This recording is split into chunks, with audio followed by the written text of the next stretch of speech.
ఎంత పెద్ద కష్టమైనా, ఎంత పెద్ద సమస్య అయినా దేని కొరకు నువ్వు చింతించవద్దు అని దేవుడు చెప్తున్నాడు. మరి ఏం చేయాలి?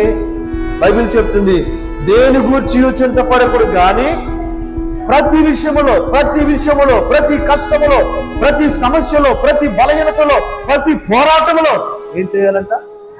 ప్రార్థన చేయాలి, విజ్ఞాపన చేయాలి, కృతజ్ఞత పూర్వకముగా నీ విన్నపములను దేవునికి తెలియపరచాలి.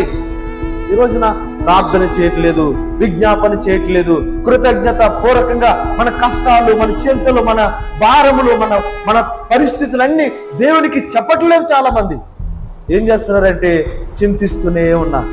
అయ్యో ఈ కష్టం ఎలా తీరుతుంది, ఆ బాధ ఎలా తీరుతుంది, ఈ అప్పులు ఎలా తీరుతాయి, ఈ రోగం ఎలా పోతుంది, నాకు ఎందుకు వచ్చింది, నాకు ఎందుకు కర్మ, నా కుటుంబానికి ఏంటి పరిస్థితి అని నువ్వు చింతిస్తున్నావు. కానీ చింతించవద్దు అని దేవుడు చెప్తూ ఉన్నాడు.